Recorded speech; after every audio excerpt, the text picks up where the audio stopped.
Hi, hello friends. Welcome to ISC. Today our discussion TS Constable Mains Mock Test 23 Quant Explanation. Okay. See questions can చూస్తే first question. X can copy 8 pages in 20 hours. X can copy 8 pages in 20 hours. X and Y together can copy 135 pages in 27 hours.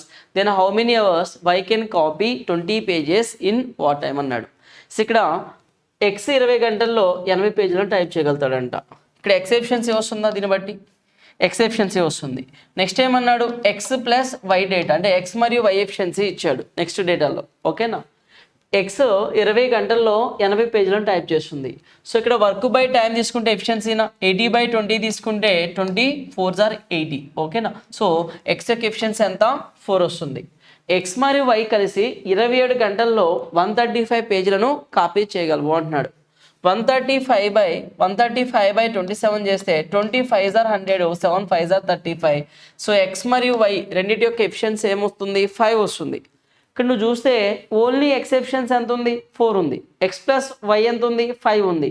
So X efficiency 4 తీసేస్తే why అనేది 1 అవుతుందా? X plus why 5 అన్నప్పుడు X 4 అయినప్పుడు why ఏమవ్వాలప్పుడు ఒకటే కదా అయ్యేది. So why efficiency 1 అవుతుంది. Question ఏంటంటే వై 20 పేజీలను ఎన్ని గంటల్లో కాపీ చేయవచ్చు? 20 పేజెస్ అంటే వర్క్ ఎంత 20 పేజెస్, ఎఫిషియన్సీ ఎంత 1. వర్క్ బై ఎఫిషియన్సీ ఏమవుతుందంటే అవర్స్ అవుతుంది. ఎంత టైం పడుతుందంటే 20 అవర్స్ టైం పడుతుంది. వైకి 20 పేజెస్ని కాపీ చేయడానికి పట్టే టైం ఎంత అంటే 20 hours. So answer is first option. ఓకేనా, so the next question number 27. A skilled, half skilled and unskilled labor work for 7, 8, 10 days respectively. They work together get 369 per rupees their work అన్నాడు. If the ratio of their each day's work is 1/3, 1/4, 1/6, then how much does the trained labor get in rupees అన్నాడు. Train labour ఎంత పొందాడు అనేది మన ప్రశ్న ఇక్కడ. Okay, so data చూస్తే సగం నైపుణ్యం కలిగిన నైపుణ్యం లేని కార్మికులు వరుసగా 7, 8, 10 రోజులలో పనిచేస్తున్నారు. వారు కలిసి ఆ పనికి 369 రూపాయలని తీసుకోవాలని నిర్ణయించుకున్నారు. వారి ప్రతిరోజు పనిచేసిన నిష్పత్తి 1/3, 1/4, 1/6. ప్రతిరోజు పనిచేసిన నిష్పత్తి అంటే దాని అర్థం ఏంటంటే ఇక్కడ ఇది ఎఫిషియన్సీ వాళ్ళ ఎఫిషియన్సీ ఇది. అయితే శిక్షణ పొందిన కార్మికుడికి ఎంత లభిస్తుంది? శిక్షణ పొందిన అంటే స్కిల్ ఉన్న కార్మికుడే కదా. సో ఫస్ట్ కార్మికుడి గురించే కదా మాట్లాడుతున్నాడు అక్కడ నైపుణ్యం గల కార్మికుడు అంటే. చూద్దాం 1/3, 1/4, 1/6 ఎఫిషియన్సీ అంటే ఈ ఎఫిషియన్సీస్ ఎలా ఉన్నాయి ఫ్రాక్షన్స్లో ఉన్నాయి. ఫ్రాక్షన్స్ పోవాలంటే ఏం చేయాలి? డినామినేటర్ వాల్యూస్కి ఎల్సిఎం తీసుకుంటే సరిపోతుంది. 3, 4, 6 ఎల్సిఎం ఏమొస్తుంది 12 వస్తుంది. 1/3 × 12 4, 1/4 × 12 3 టైమ్స్, 1/6 × 12 2, 4, 3, 2 అనేది skill, half skill, unskilled labours యొక్క అంటే ఇదొక వాళ్ళ యొక్క ఎఫిషియన్సీ అవుతుంది. ఓకేనా, చూద్దాం ఎవరు ఎక్కువ వర్క్ చేస్తే వాళ్ళకి ఎక్కువ అమౌంట్ వెళ్తుంది, ఎవరు తక్కువ వర్క్ చేస్తే వాళ్ళకి తక్కువ అమౌంట్ వెళ్తుంది. ఇదే కదా జనరల్ కాన్సెప్ట్ మనకి అంటే మనీ డిస్ట్రిబ్యూట్ చేసేది. చూడండి మొదటి వ్యక్తి ఎన్ని రోజులు చేశాడు 7 days. ఎంత ఎఫిషియన్సీతో 4 ఎఫిషియన్సీతో 7 days. 1 డేకి 4 యూనిట్స్ వర్క్ చేయగలుగుతాడు. 7 days చేశాడు అంటే 7 4s 28 యూనిట్స్ వర్క్ చేశాడనే కదా అర్థం. సెకండ్ క్యాండిడేట్ 3 ఎఫిషియన్సీ ఎన్ని డేస్ చేశాడు 8 days. 8 3s ఎంత 24 యూనిట్స్ వరకు కంప్లీట్ అయిందా. ఓకేనా, నెక్స్ట్ థర్డ్ క్యాండిడేట్ అంటే అన్స్కిల్ క్యాండిడేట్ స్కిల్ లేనివాడు. సో ఇక్కడ 10 days చేశాడు 2 ఎఫిషియన్సీతో 10 2s ఎంత 20 యూనిట్స్ వర్క్. టోటల్ ఎంతవరకు అయిందంటే 20, 20, 40 + 20 60, 68 + 4 72 యూనిట్స్ వర్క్ అనేది కంప్లీట్ అయింది. ఈ 72 యూనిట్స్ కోసం ఎంత తీసుకోవాలని నిర్ణయించుకున్నారు 369 రూపీస్ అంట. 72 పార్ట్స్ 369 రూపీస్ అయితే మనకు కావాల్సింది ఎవరిది ఫస్ట్ క్యాండిడేట్ గురించే కదా అడిగింది. చూడండి శిక్షణ పొందిన కార్మికుడు, శిక్షణ పొందిన అంటే స్కిల్ ఉన్న కార్మికుడే కదా, ఫస్ట్ కార్మికుడే కదా. సో 28 పార్ట్స్ వర్క్కి ఎంత వస్తుంది? ఓకేనా, 72 పార్ట్స్ వరకు 369 వస్తే 28 పార్ట్స్కి ఎంత వస్తుంది? 4 టేబుల్ పోతుంది చూడండి. 4 7s 4 1s 4 8s 32. సో ఇక్కడ 18 టేబుల్ చూడండి. 18 2s 36, 18 2s 36, 18లో హాఫ్ 9. అలాగే 7 2s ఎంత 14, 7లో హాఫ్ ఎంత 3.5. ఓకేనా, సో అంటే కార్మికుడికి ఎంత వస్తుంది 143.5 రూపీస్ వస్తుంది. సో ఆన్సర్ ఏముందంటే మనకి ఇక్కడ 4th ఆప్షన్ అనేది కరెక్ట్ ఆన్సర్ అవుతుంది. So answer is 4th option. ఓకేనా, so the next question, which of these pipes will empty the pool fastest అన్నాడు. కింది వాటిలో ఏ పైపు ఒక కొలన్ని తొందరగా ఖాళీ చేయగలుగుతుంది అన్నాడు.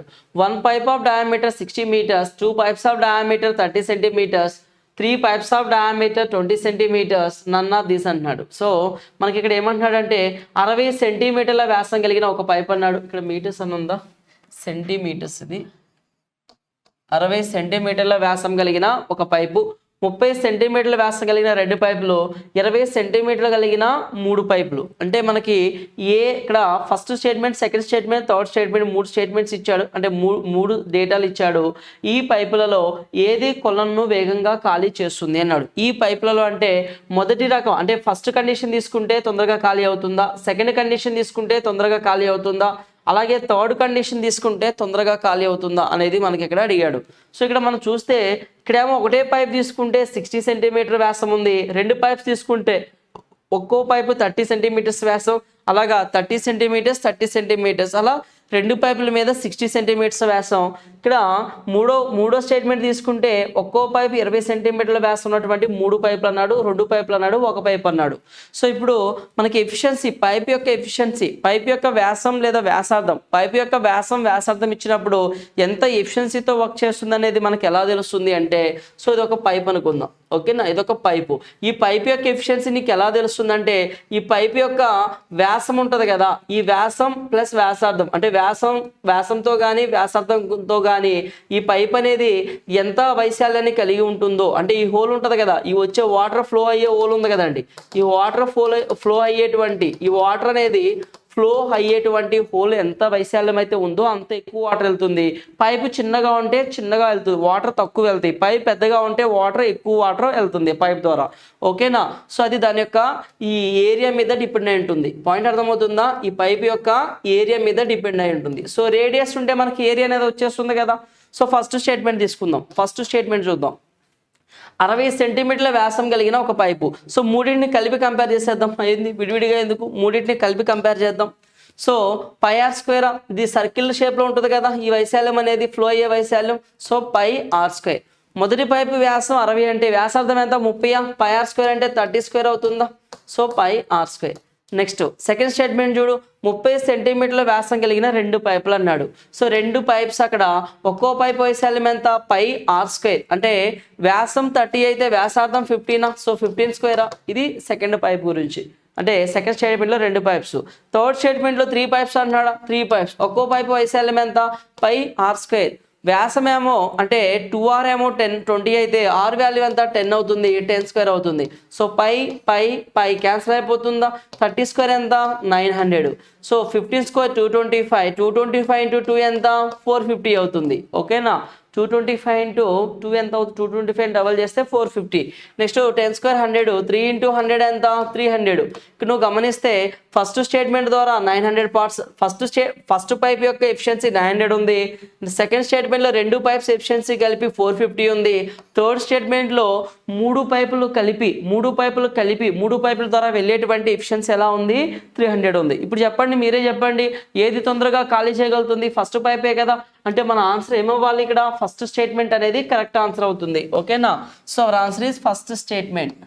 అంటే ఫస్ట్ అంటే 60 సెంటీమీటర్ల వ్యాసం లేదా 30 సెంటీమీటర్ల వ్యాసార్థం ఉన్న పైపే తొందరగా ఆ కొలన్ని మీన్స్ ఆ స్విమ్మింగ్ పూల్ ఏదైతే అదండి స్విమ్మింగ్ పూల్ని ఖాళీ చేస్తుంది, ఓకేనా. క్లియర్ కదా. C the next question. Question number 29. A man and a boy together can do a certain amount of digging in 40 days. Their speeds in digging are in the ratio 8:5. How many days will the boy take to complete the work if engaged alone అన్నాడు. ఒక వ్యక్తి మరియు ఒక బాలుడు కలిసి 40 రోజుల్లో కొంత మొత్తంలో తవ్వవచ్చు అన్నాడు. తవ్వడంలో వారి వేగం 8:5. వేగం అంటే ఏంటి, వాళ్ళకి ఎఫిషియన్సీ. బాయ్ అంటే మ్యాన్ 8 ఎఫిషియన్సీతో వర్క్ చేస్తే బాయ్ 5 ఎఫిషియన్సీతో వర్క్ చేస్తున్నాడు, ఓకేనా. అయితే బాలుడు మాత్రమే ఆ పనిని పూర్తి చేయడానికి ఎన్ని రోజుల సమయం అనేది పడుతుంది అంటున్నాడు. సో ఇక్కడ 40 డేస్లో మ్యాన్ బాయ్ ఇద్దరు కలిసి వర్క్ చేస్తున్నారా, 40 డేస్లో వర్క్ చేస్తున్నారు. ఎంత ఎఫిషియన్సీ తోటి, మ్యాన్ ఏమో 8 ఎఫిషియన్సీ, బాయ్ ఏమో 5 ఎఫిషియన్సీ. ఇద్దరు కలిసి వర్క్ చేసేదానికి పట్టిన టైము, అప్పుడు ఇద్దరు ఎఫిషియన్సీ తీసుకోవాలి కదా. 8 + 5 ఎంత 13 ఎఫిషియన్సీనా, ఇద్దరు ఎఫిషియన్సీ 13. వర్క్ ఇంటూ ఎఫిషియన్సీ ఎంత, టోటల్ వర్క్. ఈ వర్క్ని ఎవరు చేయాలంట, బాలుడు మాత్రమే పని చేస్తే ఎన్ని రోజులు పడుతుంది. బాలుడు మాత్రమే అంటే బాలుడు ఎఫిషియన్సీ ఎంత ఉంది, 5 ఉందా. వర్క్ బై ఎఫిషియన్సీ తీసుకుంటే మనకి ఏమొస్తుంది, టైం వస్తుంది. ఓకేనా. So 5 1s are 5 8s are 13 8s are ఎంత, 104. సో బాయ్కి ఎన్ని డేస్ పడుతుంది అంటే 104 డేస్ పడుతుంది. ఆ ఇద్దరు కలిసి చేసే వరకు టోటల్ వర్క్ బాయ్ ఒకడే చేస్తే పట్టే డేస్ ఎంత, 104 days. So answer is fourth option. See next question number 30. Then the number of apples in 3 baskets are in the ratio 3 4 5. In which ratio the number of apples in first 2 baskets must be increased so that the new ratio becomes 5 4 3 అన్నాడు. ఓకేనా. So ఇక్కడ data చూడండి, 3 బుట్టల్లోని apples సంఖ్య 3 4 5 అన్నాడు. 3 4 5 అయితే కొత్త నిష్పత్తి 5 4 3 ఉంది. 3 అయ్యేలా మొదటి 2 బుట్టల్లోని ఆపిల్ల సంఖ్యను ఏ నిష్పత్తిలో పెంచాలి. ఇక్కడ నువ్వు జాగ్రత్తగా గమనిస్తే మొదటి బుట్ట రెండో బుట్టలో మాత్రమే పెంచుతున్నా అంటున్నాడు. మూడో బుట్ట గురించి మనకి ఏం మాట్లాడలేదు. అంటే ఇనిషియల్గా మొదటి బుట్ట, రెండో బుట్ట, మూడో బుట్ట యాపిల్స్ రేషియో ఎలా ఉంది, 3 4 5. సెకండ్ పెంచిన తర్వాత 5 4 3నా. ఇక్కడ చూడండి, మూడో బుట్టలో ఎటువంటి మార్పు లేదు. అప్పుడు ఏమవ్వాలి, ఇనిషియల్గా మూడవ బుట్టలో ఎన్ని యాపిల్స్ అయితే ఉన్నాయో పెంచిన తర్వాత కూడా, పెంచిన తర్వాత మీన్స్ ఈ చేంజ్ ఫస్ట్ సెకండ్ బుట్టలో పెంచిన తర్వాత, అంటే ఫస్ట్ స్టేట్మెంట్లో ఎన్ని అయితే యాపిల్స్ ఉన్నాయో సెకండ్ స్టేట్మెంట్లో కూడా అన్నీ ఉండాలి కదా, కానీ అన్నీ ఉన్నాయా, లేవు. ఓకేనా. ఇక్కడేమో 5 ఉంది, ఇక్కడేమో 3 ఉంది. అప్పుడు ఏం చేయాలి, నువ్వు ఈక్వల్ ఉండాలంటే ఈ 3ని తీసుకొచ్చి ఇక్కడ 5 దగ్గర మల్టిపుల్ చేయి, ఈ 5ని తీసుకొచ్చి ఇక్కడ 3 దగ్గర మల్టిపుల్ చేయి. ఓకేనా. సో ఇప్పుడు ఇనిషియల్గా మూడో బుట్టలో ఎన్ని యాపిల్స్ అయితే ఉంటాయో వాళ్ళు పెంచిన తర్వాత కూడా, ఫస్ట్ 2 బుట్టలో పెంచిన తర్వాత కూడా, అంటే ఫైనల్ కండిషన్లో కూడా మూడో బుట్టలో అన్ని యాపిల్స్ ఉంటాయి. చూడండి, సో ఇక్కడ అన్నిటిని మల్టిపుల్ చేయాలి కదా. మల్టిపుల్ చేయడం అంటే ఒకటే కాదు కదా, అన్నిటినీ చేయాలి. 3 3s are ఎంత, 9. 3 4s are ఎంత, 12. 3 5s are ఎంత, 15. ఇనిషియల్గా ఇలా ఉన్నాయి. సో ఫైనల్గా ఇంక్రిమెంట్ చేసిన తర్వాత 5 3s are ఎంత, 15. 5 4s are ఎంత, 16. 5 5s are ఎంత, 25. చూడండి, మొదటి బుట్టలో ఎన్ని పెరిగినాయి మనకి, ఇక్కడ 16 పెరిగినాయి. ఇక్కడ చూడండి, రెండో బుట్టలో ఎన్ని పెరిగినాయి, 8 పెరిగినాయి. సో ఈ రెండింటిని ఏ రేషియోలో పెంచారు అనే కదా అడిగింది మనకి. ఇక్కడ చూడండి, 2 బుట్టలోని యాపిల్ల సంఖ్యను ఏ నిష్పత్తిలో పెంచాలి, 16:8 నిష్పత్తిలో పెంచాలి. ఈ ఆన్సర్ ఆప్షన్లో ఉందా అంటే లేదు, అంటే దీన్ని రెడ్యూస్ చేశారు. 8 1s are 8 2s are 2:1 నిష్పత్తిలో మొదటి మరియు రెండో బుట్టలో పెంచడం జరిగింది. అప్పుడు మాత్రమే ఈ ఫలిత నిష్పత్తి అనేది ఫామ్ అవుతుంది. క్లియర్ కదా. See next question number 31. The ratio between the present ages of A and B is 5:3 respectively. The ratio between A's age 4 years ago, B's age 4 years hence is 1:1. What is the ratio between the A's age 4 years hence, B's age 4 years ago అంటున్నాడు. ఓకేనా. ఇక్కడ data ఏంటంటే ఏ మరియు B యొక్క ప్రస్తుత వయసుల నిష్పత్తి ఎలా ఉందంట, 5:3గా ఉంది. ఏ ఏమో 5 parts ఏజ్, బీదేమో 3 parts ఏజ్. ఏది ప్రజెంట్ ఏజెస్ రేషియో అనేది అలా ఉంది. ఇక్కడ నెక్స్ట్ ఏమన్నాడు, 4 సంవత్సరాల క్రితం ఏ యొక్క వయసు, 4 సంవత్సరాల తర్వాత బి వయసు మధ్య నిష్పత్తి 1:1. ఇక్కడ జాగ్రత్తగా గమనించండి, ఏ వయసుని 4 years బ్యాక్ తీసుకువెళ్ళండి, అలాగే బి వయసుని 4 years ఫ్యూచర్లోకి తీసుకెళ్ళండి. 4 years ఆఫ్టర్ మీన్స్ ఏ యొక్క ఏజ్ను పాస్ట్ 4 yearsకి తీసుకెళ్తే, అలాగే బి యొక్క ఏజ్ 4 years ఫ్యూచర్లోకి కనుక పెంచితే ఇద్దరు ఏజ్ అనేది సేమ్ అవుతుంది. అప్పుడు దీన్ని బట్టి మనం ఏమైనా అర్థం చేసుకోవచ్చు, ఇద్దరి మధ్య ఏజ్ గ్యాప్ అనేది ఏనేమో 4 years తగ్గించి బీనేమో 4 years పెంచితే ఇద్దరి ఏజ్ అనేది 1:1 అంటే ఈక్వల్ అవుతుంది అంటున్నాడు. అంటే ఇద్దరి మధ్య ఏజ్ గ్యాప్ 8 years ఉందని చెప్పొచ్చా. 8 years ఉంది కాబట్టే వాళ్ళు ఈక్వల్గా లేదు. ఇద్దరి మధ్య ఏజ్ గ్యాప్ 8 years ఉంది కాబట్టే ఈక్వల్గా లేకుండా 5:3 ఉంది. సో అప్పుడు 8 years పెంచితేనే కదా, అంటే అటు 4 years పెంచి ఇటు 4 years తగ్గిస్తేనే ఈక్వల్ అవుతుంది. అంటే ఇద్దరి మధ్య ఏజ్ గ్యాప్ 8 years అని తెలుస్తుంది మనకి. సో ఇక్కడ 5:3లో ఏజ్ గ్యాప్ ఎంత ఉంది, 2 parts 8 years అయితే 5 parts అంటే ఏ యొక్క percentage 2 4s are 5 4s are 20. 3 parts అంటే 3 4s are 12. బి యొక్క ప్రజెంటేజ్, ఏ ప్రజెంటేజ్ బి ప్రజెంటేజ్ అనేది మనకు వచ్చింది ఇప్పుడు. సో ఇప్పుడు అయితే ఏమన్నాడు ఫైనల్గా క్వశ్చన్, 4 సంవత్సరాల తర్వాత ఏ వయసు, 4 సంవత్సరాల క్రితం బి వయసు మధ్య నిష్పత్తి. 4 సంవత్సరాల తర్వాత అంటే ఏని 4 years పెంచు, 4 సంవత్సరాల క్రితం బి అంటే -4 చేయి. ఫైనల్గా ఏమవుతుంది, 24 8 వస్తుంది. 8 1s are 8 3s are వాళ్ళిద్దరు రేషియో ఎలా ఉంటుందంటే 3:1 రేషియోలో అనేది ఉంటుంది. 3:1 రేషియోలో ఎప్పుడు ఒకరికి పెంచి ఒకరికి తగ్గిస్తే ఆన్సర్ ఏంటి మనకి ఇక్కడ థర్డ్ ఆప్షన్ అనేది కరెక్ట్ ఆన్సర్ అనేది అవుతుంది. ఓకేనా, క్లియర్ కదా. See the next question. Question number 32. A started a business with 45,000. B joined afterward with 30,000. If the profits at the end of 1 year were divided in the ratio 2:1 respectively, after how many months B joined the business? B అనే candidate ఎన్ని months తర్వాత బిజినెస్లో join అయ్యాడు అనేది find out చేయాలి. ఏ 45,000తో invest చేసిండ బిజినెస్లో, ఏ 45,000, ఈ B అనే క్యాండిడేట్ 30,000. రెండిట్లో 3 జీరోస్ కామన్ ఉన్నాయి కదా, సో జీరోస్ ఎలిమినేట్ చేద్దాం. సో నెక్స్ట్ 45, 30 కూడా 15 టేబుల్లో పోతుందా, 15 3s are 45.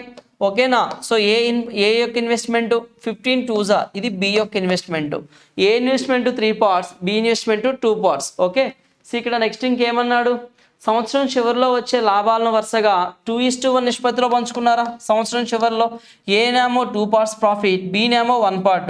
సో ఏ అనే క్యాండిడేట్ మొదట బిజినెస్ మొదలు పెట్టాడు అన్నాడు కాబట్టి ఏ గురించి ఏ డేటా లేదు కాబట్టి, సో స్టార్టింగ్ నుంచి ఎండింగ్ వరకు అంటే సంవత్సరం చివరిలో అన్నాడు కదా, సంవత్సరం చివరిలో అంటే స్టార్టింగ్ నుంచి ఎండింగ్ వరకు 12 months ఏ అనే క్యాండిడేట్ బిజినెస్ ఇన్వెస్ట్ చేశాడు. బి అనే క్యాండిడేట్ కొన్ని మంత్స్ తర్వాత, ఆ తర్వాత బి వచ్చాడు అంటున్నాడు కదా, ఆ తర్వాత అంటే కొన్ని నెలల తర్వాత వచ్చాడు. ఎన్ని నెలలు మనకి ఇన్వెస్ట్ చేశాడో తెలియదు కాబట్టి బి అనే క్యాండిడేట్ సమ్ ఎక్స్ మంత్స్ లేదంటే ఏ మంత్స్ ఇన్వెస్ట్ చేశాడు అనుకుందాం. ఏ అనే క్యాండిడేట్ 3 parts 12 months, బి అనే క్యాండిడేట్ 2 parts ఏ మంత్స్, వాళ్ళ ప్రాఫిట్ రేషియోలా ఉంది. సో ఇక్కడ సింప్లిఫై చేస్తే మనకి ఎన్ని మంత్స్ బి ఇన్వెస్ట్ చేశాడు అనేది వస్తుంది. 2 1s are 2 6s are 2 1s are 2 3s are. A value అవతలకి వెళ్తే ఏ ఈజ్ ఈక్వల్ టు 9 months. ఈ ఏ అనేది ఏంటి, బి అనే క్యాండిడేట్ బిజినెస్లో టైం ఇన్వెస్ట్ చేసినటువంటి టైం, బిజినెస్లో 9 months ఇన్వెస్ట్ చేసిండు. టోటల్ 12 monthsలో 1 year అంటే 12 months కదా, టోటల్ 12 monthsలో 9 months ఇన్వెస్ట్ చేసిండు అంటే స్టార్టింగ్ 3 months లేదంటే కదా, లాస్ట్ 9 months బిజినెస్ ఇన్వెస్ట్ చేశాడు అంటే మొదటి 3 నెలలు బి అనే క్యాండిడేట్ మొదటి 3 నెలలు లేడు. అంటే మన ఆన్సర్ ఏమవుతుంది, 3 months తర్వాత చూడండి బి వ్యాపారంలో ఎన్ని నెలల తర్వాత చేరుతుంది అంటే 3 నెలల తర్వాత వ్యాపారంలో చేరి లాస్ట్ 9 months వరకు బిజినెస్ ఇన్వెస్ట్ చేసుకుంటూ వెళ్ళింది. ఓకేనా. సో ఆన్సర్ ఏమవుతుంది మనకి థర్డ్ ఆప్షన్ అవుతుంది. Okay. See next question number 33. A B and C start a business each investing 25,000. After 5 months A withdraw 6,000, B withdraw 7,000, C invested 8,000 more. At the end of the year there is a profit of 86,500. Find the difference between the share of A and B. ఏ మరియు B యొక్క profit share యొక్క difference ఎంత అని అడుగుతున్నాడు. So ఇక్కడ ఏబీసీలో ఒక్కొక్కరు 25,000 invest చేశారా అంటే అన్నిట్లో మనకి 25,000 ఇన్వెస్ట్ చేశారా అంటున్నాడు. ప్రతి ఒక్కరు 25,000 అంట. అప్పుడు అందరి ఇన్వెస్ట్మెంట్లో మనకి 3 జీరోస్ కామన్ ఉంటాయి కాబట్టి ఆ 3 జీరోస్ని మనం రిమూవ్ చేసేద్దాం. ఓకేనా. సో ఇప్పుడు చూద్దాం A investment, B investment, C investment. So A 25 parts invest చేశాడు, అలాగే బి 25 parts ఇన్వెస్ట్ చేశాడు, అలాగే సి 25 parts ఇన్వెస్ట్ చేశాడు. నెక్స్ట్ ఏమన్నాడు, 5 నెలల తర్వాత ఏ 6,000 రిటర్న్ తీసుకున్నాడు, బి 7,000 రిటర్న్ తీసుకున్నాడు, మరియు సి 8,000 ఎక్కువ ఇన్వెస్ట్ చేశాడు, 8,000 రీఇన్వెస్ట్ చేశాడు, తిరిగి ఇన్వెస్ట్ చేశాడు అని అన్నాడు. సో అంటే 5 months వరకు ఏ 25,000 మెయింటైన్ చేసిండా, 5 months వరకు 25 parts అంటే టోటల్ బిజినెస్ టైం పీరియడ్ ఎంత, ఏడాది చివరిలో అన్నాడా. అంటే టోటల్ 12 months అంటే నెక్స్ట్ 7 months ఏ గురించి మాట్లాడితే 5 ఇక్కడ 5 నెలల తర్వాత ఏ 6,000 తీసేసుకున్నాడా, 25,000లో నుంచి 6,000 తీసేసుకుంటే 19,000 ఉంటుందా. అంటే 19,000ని నెక్స్ట్ 7 months ఏనే క్యాండిడేట్ ఇన్వెస్ట్ చేశాడు. ఇప్పుడు బి గురించి కనుక మనం చూస్తే ఫస్ట్ 5 months 25 parts ఇన్వెస్ట్ చేశాడు. 5 months ఇక్కడ ఈ 25,000ని 25 parts ఇన్వెస్ట్మెంట్ని 5 months ఇన్వెస్ట్ చేశాడు. నెక్స్ట్ 7 months ఎలా ఉందంటే బి ఎంత తీసేసుకున్నాడు అంటే రిటర్న్ 7,000 తీసుకున్నాడా. 25లో నుంచి 7 పోతే 18. So 18 parts next 7 months invest చేశాడు. ఓకే. సి అనే candidate 5 parts 25 months next 7 months ఏం చేసిండు, 8 ఎక్స్ట్రా ఇన్వెస్ట్ చేసిండా. 8 ఎక్స్ట్రా అంటే 33 parts అనేది 33 parts రిమైనింగ్ 7 monthsగా అవుతుంది. 25,000కి 8,000 ఇన్వెస్ట్ చేస్తే ఎంత అవుతుంది, 33,000. ఓకేనా. సో అప్పుడు 33 parts అనేది అవుతుంది. అన్నిట్లో 3 జీరోస్ కామన్ కాబట్టి. సో మల్టిపుల్ చేయండి. ఇప్పుడు 19 7s are ఎంత, 133 అవుతుందా. 19 7s are 25 5 జార్ ఎంత 125. సో 25 5 జార్ 125, 18 7 జార్ ఎంత 126 అవుతుందా వాల్యూ. సో 25 5 జార్ 125, 7 into 33, 7 3s are 21, 7 3s are 21 plus 3 231. ఇప్పుడు మొత్తం వాల్యూ కలుపుతామా. ఇక్కడ వాల్యూ ఏమవుతుందంటే 125 133 200 258 వస్తుంది వాల్యూ. ఇక్కడ ఏ ఇన్వెస్ట్మెంట్, బి ఇన్వెస్ట్మెంట్ వచ్చేసరికి 125 251 వస్తుంది బి ఇన్వెస్ట్మెంట్ అనేది. 25 5 జార్ 125 ఎంత వస్తుంది వాల్యూ 200 250 251. అలాగే సి ఇన్వెస్ట్మెంట్ ఏమొస్తుంది మనకి 125 231, 120 మీన్స్ 100 + 200 100 200 300 351 వస్తుంది వాల్యూ. ఇక్కడ 350 6 వస్తుంది. ఇక్కడ 125 + 1 6 కదా. సో 230 120 300 356 ఇలా ఉంది వాళ్ళ ఇన్వెస్ట్మెంట్స్. ఓకేనా. ఈ మొత్తం యాడ్ చేద్దామా. 300 + 200 500 + 200 700 800 850 858 860 858 865 అవుతుంది. చూడండి ఈ మొత్తం నువ్వు యాడ్ చేస్తే 865కే ఈక్వల్ అవుతుంది. నువ్వు గమనిస్తే అక్కడ మొత్తం 258 251 356 యాడ్ చేస్తే 865కి ఈక్వల్ అవుతుంది. అక్కడ ఏడాది చివరిలో 86,500 లాభం వచ్చిందంట. అంటే ముగ్గురికి వచ్చిందనే కదా అర్థం. సో 865 పార్ట్స్ వాల్యూ 86500 అయితే మనకి 86500 అయితే మనకి ఏం కావాలి, ఏ మరియు బి వాటాల మధ్య డిఫరెన్స్ ఎంత. ఏకి బికి డిఫరెన్స్ అన్నప్పుడు ఏ 258 బి 251 రెండింటికి డిఫరెన్స్ 7 పార్ట్సే కదా. చూడండి 865 2 zeros extra 7 1s are 7 2 zeros extra అంటే ఇద్దరి మధ్య డిఫరెన్స్ ప్రాఫిట్ ఎంత అంటే 700 రూపీస్. ఏకి బికి డిఫరెన్స్ ప్రాఫిట్ ఎంత 700. Answer is third option. ఓకేనా. See the next question. Question number 34. A car agency has 108 cars. They sold some cars at 9% profit, rest at 36% profit, thus gains 17% on the sale of all the cars. The number of cars sold 36% profit is అంటున్నాడు. ఇక్కడ ఏమంటున్నాడంటే ఒక car ఏజెన్సీలో 108 కార్లు అనేవి ఉన్నాయి. మొత్తం ఎన్ని ఉన్నాయి 108 అంట. వారు కొన్ని కార్లను 9% లాభంతో మరియు మిగిలినవి 36% లాభంతో విక్రయించారు. తద్వారా అన్ని కార్ల అమ్మకాలపై 17% లాభపడుతుంది. ఓకేనా. అయితే 36% లాభంతో విక్రయించిన కార్ల సంఖ్య ఎంత అన్నాడు. సో కొన్ని కార్లు 9% ప్రాఫిట్ అన్నాడా, మిగిలినవేమో 36%. ఇలా అమ్మితే ఓవరాల్గా వచ్చిన ప్రాఫిట్ ఎంత 17 అంటున్నాడా. సో 17 ఓవరాల్ ప్రాఫిట్ కాబట్టి మిడిల్లో తీసుకుంటున్నా. ఈ రెండింటి డిఫరెన్స్ చూద్దామా. 17కి 9కి డిఫరెన్స్ ఎంత 8 వస్తుంది.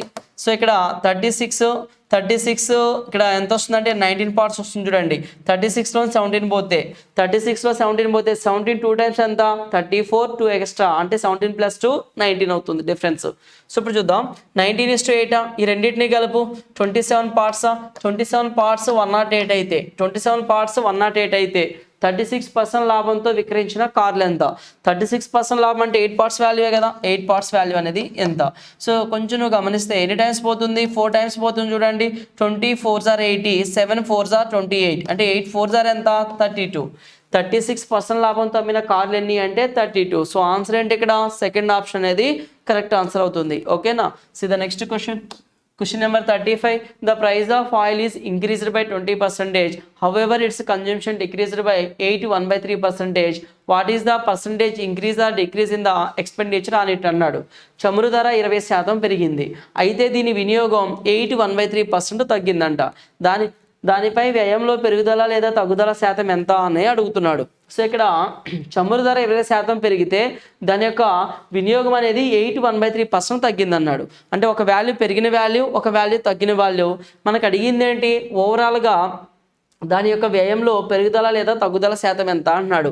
సో ఫస్ట్ పర్సంటేజ్ ఏవి అనుకుంటే సెకండ్ పర్సెంట్ బి అవుతుంది. A + B + AB/100 A + B + AB/100 condition తీసుకొని ఈ వాల్యూస్ ఏ దగ్గర 20%, బి దగ్గర 81/3%, A × B అంటే 20 × 81/3. ఇక్కడ పెరిగింది కాబట్టి పాజిటివ్ వాల్యూ, ఇక్కడ తగ్గింది కాబట్టి నెగిటివ్ వాల్యూ సబ్మిట్ చేస్తే మనకి ఎగ్జాక్ట్ ఆన్సర్ అనేది వస్తుంది పెరుగుతుందా తగ్గుతుందా అని. సో ఇలా యాడ్ చేయాలంటే ఇది మిక్స్డ్ ఫ్రాక్షన్ కాబట్టి మీకు ఇలా చేసినా నీకు ఆన్సర్ వస్తుంది. లేదు అంటే ఇంకోలా ఎలా చేయొచ్చు అంటే రేషియో బేస్లో చేయొచ్చు. 20% పెరిగింది అన్నాడా. 20% అంటే ఎంత ఫ్రాక్షన్ 1/5 ప్రైస్ అనేది 5 కాస్త 6 అయిందన్నాడా, కన్జంప్షన్ ఎలా ఉందన్నాడు 8 1/3% తగ్గింది అన్నాడు. 8 1/3 అంటే 3 8s 24 ప్లస్ 1 ఎంత 25/3% అంటే బై 100 ఫ్రాక్షన్లో కన్వర్ట్ చేస్తున్నా. 25 1s 25 4s 1/12 1/12 అంటే 12 కన్జంప్షన్ కాస్త 1 తగ్గి 1/12 తగ్గుతుంది అంటే 12లో 1 తగ్గుతుంది అంటే 11 అవుతుందా. సో 5 కాస్త 6 అయితే 12 కాస్త 11 అయింది కన్జంప్షన్. ఓకేనా. సో ఇప్పుడు ప్రైస్ ఇంటూ కన్జంప్షన్ క్వాంటిటీ అవుతుందా. 12 5s ఎంత 60, 11 ఇంటూ 6 ఎంత అంటే యూస్ చేసే క్వాంటిటీ, 11 ఇంటూ 6 ఎంత 66 అంటే 60 ఉండాల్సింది 66 ఉంది. ఎంత పెరిగింది 10% పెరిగింది. ఎంత పెరిగింది యాక్చువల్గా 60 కాస్త 66 అంటే 6 పెరిగింది. ఈ 60లో అది 6 అనేది ఎంత 10% వాల్యూనా. సో 10% పెరుగుదల అని చెప్పొచ్చు కదా. సేమ్ ఇవే వాల్యూస్ నువ్వు ఇక్కడ plus 20 minus 8 1/3 plus into minus 20 into 8 1/3/100 చేసినా నీకు 10% పెరుగుదల అనేది వస్తుంది. సో మనకు ఆన్సర్ ఏంటంటే ఇక్కడ ఫస్ట్ ఆప్షన్ అనేది అవుతుంది. జాగ్రత్తగా గుర్తుపెట్టుకున్న ఆన్సర్ ఏంటి ఇక్కడ ఫస్ట్ ఆప్షన్. ఎలా చేయాలో అర్థమైంది కదా. ఇలా రేషియో మెథడ్ అయినా చేయొచ్చు, లేదంటే a+b+ab/100 ఈ రెండు ఏ సాల్వ్ చేసినా సరే మీకు కరెక్ట్ ఆన్సర్ అనేది వస్తుంది. Okay. See the next question. Question number 36. The monthly salaries of A and B are the same. A, B, C donate 10%, 8%, 9% respectively of their monthly salaries to a charitable trust అన్నాడు. The difference between the donations of A and B is 400. The total donation by A and B is 900 more than that of C అన్నాడు. What is the monthly salary of C? C యొక్క monthly salary ఎంత. So ఇక్కడ ఏమి ఇచ్చిందంటే ఏ మరియు B యొక్క నెలవారీ జీతాలు సమానంగా ఉంటాయి అన్నాడు. ఏ మరియు బి యొక్క ఇన్కమ్స్ ఎలా ఉన్నాయంట ఈక్వల్గా ఉన్నాయి అన్నాడు. ఓకే. ఏబిసి. నెక్స్ట్ ఏమన్నాడు ఏబిసి వారి నెలవారీ జీతంలో వరుసగా 10%, 8%, 9% చారిటీకి విరాళంగా ఇస్తున్నారు. ఏ 10% ఇస్తున్నాడు, బి 8% ఇస్తున్నాడు, సి 9% ఇస్తున్నాడు. ఏ మరియు బి విరాళాల మధ్య వ్యత్యాసం 400. 10కి 8కి డిఫరెన్స్ ఎంత 2%. సో 2% అనేది 400 అయితే 2% అనేది 400 అయితే 100% ఎంత అవుతుంది. 2 ఇంటూ 200 కదా 4 అనేది. సో 100% అంటే ఎంత 100 ఇంటూ 20 200 20,000. అప్పుడు ఏ ఇన్కమ్ 20,000 అవుతుంది, అలాగే బి ఇన్కమ్ కూడా 20,000 అవుతుంది. ఎందుకని ఏ ఇన్కమ్ బి ఇన్కమ్ జీతాలు, ఏ యొక్క ఇన్కమ్ బి ఇన్కమ్ సేమ్ అన్నాడు కదా, సమానం అన్నాడు కదా. సో అందుకనే ఇద్దరి 20,000. ఇప్పుడు చెప్పండి ఏ ఎంత డొనేట్ చేస్తున్నాడు 10% అంటే ఎంత 2,000. అలాగే బి ఎంత డొనేట్ చేస్తున్నాడు 8% అంటే ఎంత డొనేట్ చేస్తున్నాడు 1,600 డొనేట్ చేస్తున్నట్ట. సో 2,000 1,600 3,600. ఏ మరియు బి ఇద్దరు కలిసి టోటల్గా 3,600 డొనేట్ చేస్తున్నారు. సో ఇప్పుడు సి అనే క్యాండిడేట్ 9% డొనేట్ చేస్తున్నాడు. ఇప్పుడు చూద్దాం ఏ మరియు బి యొక్క మొత్తం విరాళం సి కంటే 900 రూపీస్ ఎక్కువ అంట. సి విరాళం కన్నా 900 రూపీస్ ఎక్కువ. ఎవరిది ఏ మరియు బిది కలిపితే. ఈ 3,600లో మనం 900 రిమూవ్ చేస్తే 2,700. సిఏ క్యాండిడేట్ సిఏని ఆయన 2,700 మాత్రమే డొనేట్ చేస్తున్నాడు. పాయింట్ అర్థమవుతుందా. ఇక్కడ సి డొనేట్ చేసిన దానికన్నా ఏ మరియు బి యొక్క డొనేషను 3,600 అంటే ఏ మరియు బి డొనేట్ చేసేది ఎంత ఎక్కువ అన్నాడు 900 ఎక్కువ అన్నాడు. 900 ఎక్కువ. అప్పుడు వీళ్ళిద్దరు సమ్లోంచి 900 రిమూవ్ చేస్తే 3,600లోంచి 900 తీసేస్తే 2,700 అంటే 2,700 కదా సి డొనేట్ చేస్తుంది. ఇప్పుడు 9% అనేది 2,700 అయితే ఎగ్జాక్ట్గా 3 టైమ్స్ 9 3s 27 2 zeros. ఓకేనా. అప్పుడు సి యొక్క ఇన్కమ్ అనేది వస్తుందా 100 ఇంటూ 100% ఎంత 100 3s 300 2 zeros అంటే ఎంత 30,000. మనకు కావాల్సింది ఏంటి సి యొక్క ఇన్కమే కదా. సో సి యొక్క ఇన్కమ్ ఎంత అంటే 30,000. Answer is third option. Question number 37. The profit obtained by selling an article for 625 is same as the loss incurred if it is sold for 545 rupees. The price at which it is to be sold to realize a profit of 65 rupees on the cost price is అంటున్నాడు. ఓకేనా. C data కనుక చూస్తే ఒక వస్తువుని 625 రూపాయలకి అమ్మితే ఎంత లాభం అయితే వస్తుందో అదే వస్తువుని 545 రూపాయలకి అమ్మితే వచ్చే నష్టానికి సమానం అన్నాడు. Profit value loss value same అంటున్నాడు. కొన్న ధర పైన అంటే కొన్న ధరని ఫైండ్ అవుట్ చేసి దానిపై 65 రూపాయలు అదనంగా కలిపితే వచ్చేటువంటి సెల్లింగ్ వాల్యూ ఎంత అనేది అడుగుతున్నాడు. ఓకే. సో ఇప్పుడు చూద్దాం. సో ఒక వస్తువు ఉంది, ఇది ఏంటంటే ఇక్కడ కాస్ట్ ప్రైస్ వాల్యూ, ఇది కాస్ట్ ప్రైస్ వాల్యూ, ప్రాఫిట్కి అంటే కాస్ట్ కన్నా ఎక్కువ అమ్మితే ప్రాఫిటే కదా వచ్చేది. 625 రూపీస్కి అమ్మితే ప్రాఫిట్ వస్తుంది అన్నాడు. అదే వస్తువుని 545 రూపీస్కి అమ్మితే లాస్ వస్తుంది అన్నాడు. 625కి అమ్మితే ప్రాఫిట్, 545కి అమ్మితే లాస్ వస్తుంది అన్నాడు. ఎంత ప్రాఫిట్ అంటే ఇక్కడ 1 పార్ట్ ప్రాఫిట్ అనుకుంటే అంతే పార్ట్ లాస్ వస్తుంది అన్నాడు. అంతే పార్ట్ లాస్ వస్తుంది అన్నాడు. ఇక్కడ జాగ్రత్తగా గమనించండి. కాస్ట్ ఎక్కడ ఉంది? మిడిల్లో ఉంది. కాస్ట్ కన్నా ఎక్కువ కమ్మితే ప్రాఫిట్, కాస్ట్ కన్నా తక్కువ కమ్మితే లాస్ వచ్చింది. ఓకేనా? సో ఇప్పుడు ఇక్కడ నుంచి ఇక్కడికి ఎన్ని పార్ట్స్ గ్యాప్ ఉంది? ఇక్కడ నుంచి ఇక్కడికి ఎన్ని పార్ట్స్ ఉంది? 2 పార్ట్స్ ఉందా గ్యాప్? 2 పార్ట్స్. ఈ రెండింటి మధ్య డిఫరెన్స్ ఎంత? 625 545 80 అవుతుందా? 2 పార్ట్స్ 80 అయితే 2 పార్ట్స్ 80 అయితే చూడండి, కాస్ట్ ఏమవ్వాలి? 545 కన్నా ఎక్కువ ఉండాలి లేదా 625 కన్నా తక్కువ ఉండాలి. అదే కదా కాస్ట్. ఈ 1 పార్ట్ వాల్యూ ఫైండ్ అవుట్ చేసి దీనికి యాడ్ చేస్తే కాస్ట్కి వస్తుందా? సో లేదు అంటే ఇక్కడ 1 పార్ట్ వాల్యూ ఫైండ్ అవుట్ చేసి 625 నుంచి తగ్గించినా సరిపోతుంది కదా, ఎగ్జాక్ట్ కాస్ట్ వస్తుంది. సబ్ట్రాక్షన్ కన్నా అడిషన్ ఈజీ కాబట్టి 1 పార్ట్ వాల్యూ ఫైండ్ అవుట్ చేస్తున్నా. 2 అనేది 80లో ఎన్ని టైమ్స్ పోతుంది? 40 టైమ్స్. 2 40s are 80. 1 పార్ట్స్ ఎంత అంటే 40. 545కి 40 యాడ్ చేస్తే 585. సో కాస్ట్ వాల్యూ ఎంత వచ్చింది? 585 వచ్చింది. ఓకేనా? సో క్వశ్చన్ ఏమన్నాడు? 65 రూపాయల లాభాన్ని పొందే విధంగా ఆ వస్తువుని ఎంత కమ్మాలి అన్నాడు. అప్పుడు 585కి 65 యాడ్ చేస్తే వచ్చే వాల్యూ ఎంతో చూద్దాం. 585 5 యాడ్ చేస్తే 590 ప్లస్ 60 ఎంత? 650. సో ఆన్సర్ ఏమవుతుంది మనకి? ఫస్ట్ ఆప్షన్ అవుతుంది. 65 రూపాయల లాభంగా కలిగినటువంటి ఆ వస్తువు యొక్క అంటే ఆ వస్తువులో 65 రూపాయల లాభాన్ని చూపిస్తూ సెల్లింగ్ వాల్యూ ఎంత అంటే ఏమని చెప్పొచ్చు? 650. జస్ట్ కాస్ట్కి ఆ వచ్చే లాభాన్ని యాడ్ చేస్తే అది సెల్లింగ్ వాల్యూ అయిపోతుంది. అదే మనకు అక్కడ అడిగాడు. ఓకేనా? See the next question. Question number 38. A sum of rupees 10,500 amounts to 13,825 in 3 4/5 years at a certain rate % per annum simple interest. What will be the simple interest on the same sum for 5 years at a double the earlier rate of interest అంటున్నాడు. So ఇక్కడ ఏడాదికి సాధారణ వడ్డీకి నిర్దిష్ట రేట్లో 10,500 కాస్త 3 4/5 ఇయర్స్లలో 13,825 రూపీస్గా మారింది.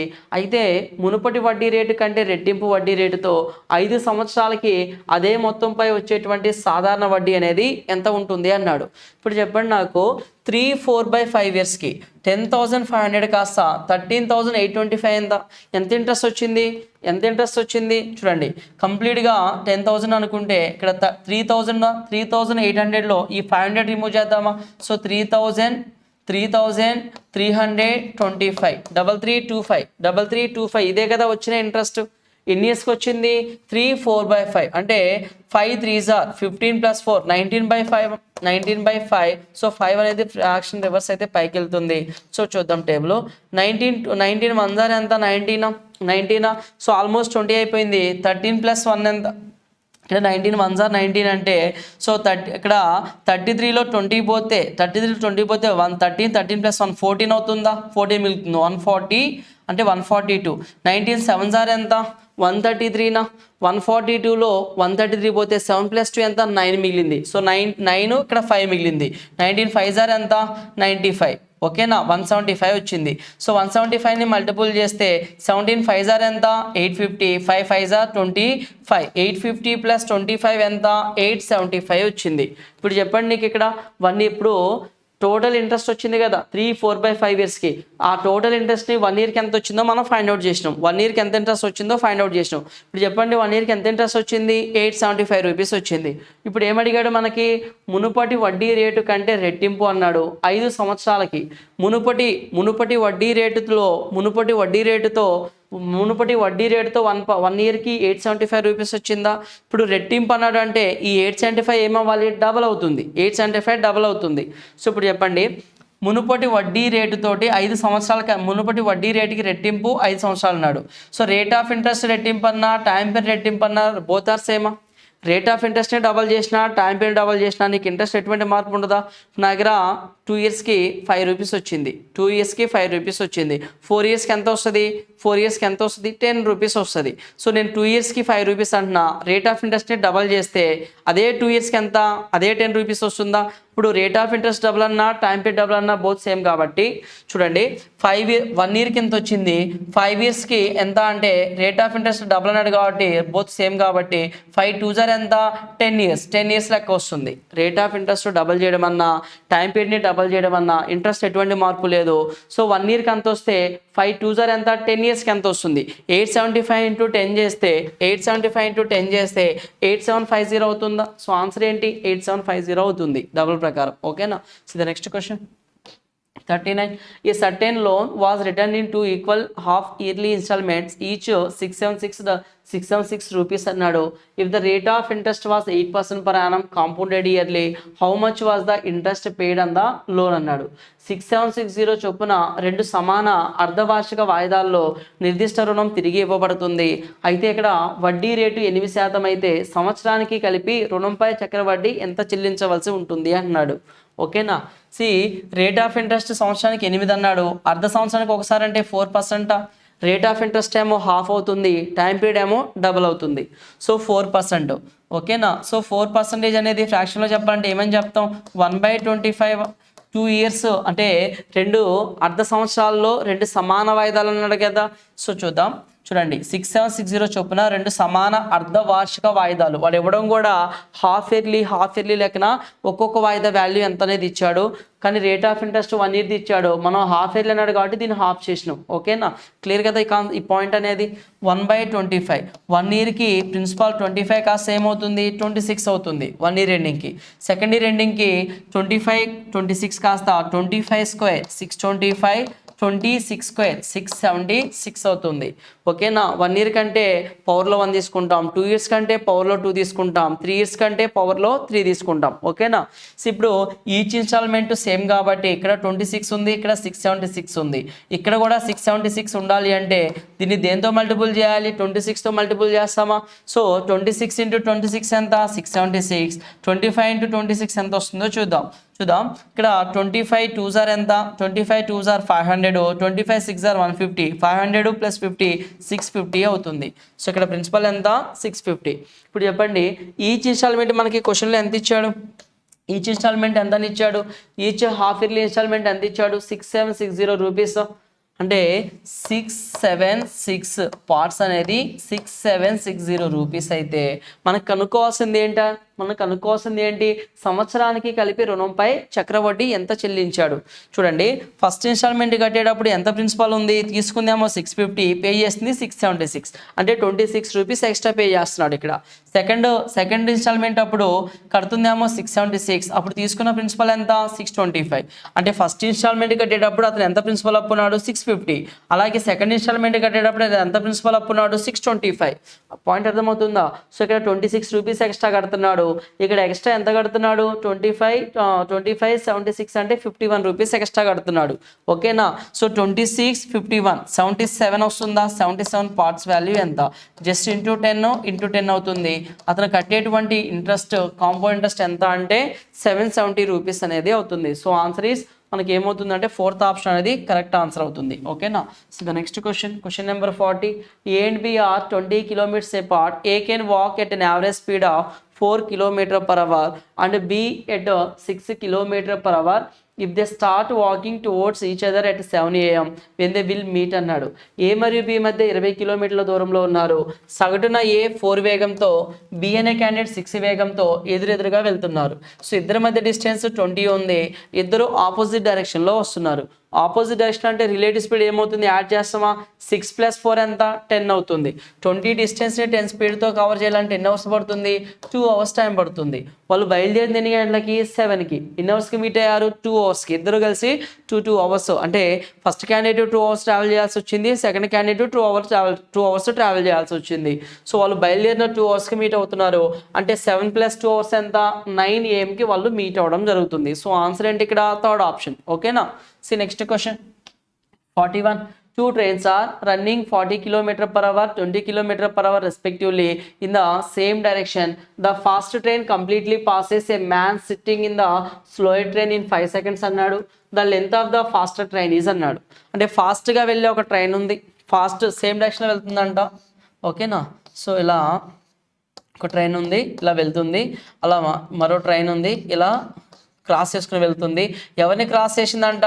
స్లోగా వెళ్ళే ట్రైన్లో ఉన్న పర్సన్ని క్రాస్ చేసింది. స్లోగా వెళ్ళే ట్రైన్లో ఉన్నటువంటి పర్సన్ క్రాస్ చేసిందంటే, ఒక ట్రైన్ పర్సన్ని కవర్ చేసిందంటే ట్రైన్ లెంత్ని కవర్ చేసిందనే కదా చెప్పేది. కాకపోతే పర్సన్కి స్పీడ్ ఎలా స్పీడ్ ఉంటుంది, ఏ స్పీడ్ ఉంటుంది పర్సన్కి? ఈ స్లోగా వెళ్ళే ట్రైన్కి ఎంత స్పీడ్ అయితే ఉంటుందో అంత స్పీడ్తో వెళ్తున్నాడు. సేమ్ డైరెక్షన్ కాబట్టి రిలేటివ్ స్పీడ్ సేమ్ చేస్తాం, సబ్ట్రాక్ట్ చేస్తామా? 40 20, 40లోంచి 20 పోతే 20 స్పీడ్ 20 అవుతుంది. సో దీన్ని మీటర్ పర్ సెకండ్లో చెప్దామా? ఎందుకని మనకు ఆన్సర్ అనేది మీటర్స్లోనే కదా అడిగింది. కిలోమీటర్ పర్ అవర్ని మీటర్ పర్ సెకండ్స్ అంటే ఏం చేస్తాం? 5/18తో మల్టిపుల్ చేయండి. 20 kilometre per hour relative speed, metre per second అంటే into 5/18. So metre per second speed. ఇంత స్పీడ్తో ఈ పర్సన్ని కవర్ చేయడానికి అంటే దాని అర్థం ఏంటి? ట్రైన్ దాని ఎత్తుని కవర్ చేయడానికి పట్టిన టైమే కదా. సో 5 సెకండ్స్లో పూర్తిగా పర్సన్ దాటింది. సో అప్పుడు ఏమవుతుంది? పర్సన్ 5 సెకండ్స్ అన్నాడు కాబట్టి స్పీడ్ ఇంటూ టైం ఎంత? డిస్టెన్స్. ట్రైన్ డిస్టెన్స్ అనేది వస్తుంది. 2 9 టైమ్స్ పోతుందా? 2 10 టైమ్స్ పోతుంది. 5 5 25 ఇంటూ 10 ఎంత? 250. సో 250/9 అయితే ఇక్కడ డినామినేటర్లో 9 ఉన్న ఆప్షన్ మన ఆన్సర్ అవుతుందా? అంటే ఈ second option, third option remove చేయండి. 9 2s are 18, 9 2s are 18 అంటే ఇక్కడ నెక్స్ట్ ఎంత? 70. 9 7s are ఎంత? 63. చూడండి కరెక్ట్గా ఏమవుతుందంటే థర్డ్ ఆప్షన్ అవుతుంది. సో 250/9 అంటే 27 7/9 అనేది మనకి ఇక్కడ ట్రైన్ యొక్క ఫాస్ట్గా వెళ్ళేటువంటి ట్రైన్ యొక్క లెంత్ అవుతుంది. ఓకేనా? క్లియర్ కదా question? So next Question number 42. A boat takes half time in moving a certain distance downstream than upstream. The ratio of the speed of the boat in still water that of the current is అంటున్నాడు. ఒక పడవ కొంత దూరం ఎగువకు వెళ్ళడం కంటే దిగువకు వెళ్ళడానికి సగం సమయం పడుతుంది అన్నాడు. సో మనకి ఇక్కడ ఏమి ఇచ్చాడు? Upstream time, down stream time ఇచ్చాడు. అప్స్ట్రీమ్ టైం ఏమో 2 parts అయితే దాంట్లో హాఫ్ టైము అదే డిస్టెన్స్ని డౌన్ స్ట్రీమ్లో వెళ్ళడానికి పడుతుంది. అంతే కదా కాన్సెప్ట్ మనకి జనరల్గా. సో ఇప్పుడు చూడండి, అప్స్ట్రీమ్ డైరెక్షన్లో బోట్ ఎలా వెళ్తుంది? స్లోగా వెళ్తుంది. ఎందుకని? వాటర్ స్పీడ్ని ఓవర్కమ్ చేసుకుని వెళ్ళాలి. డౌన్ స్ట్రీమ్ డైరెక్షన్లో బోట్ ఎలా వెళ్తుంది? ఎక్కువ స్పీడ్తో వెళ్తుంది. ఎందుకని? వాటర్ స్పీడ్ యాడ్ చేసుకుని వెళ్తుంది కాబట్టి. ఓకేనా?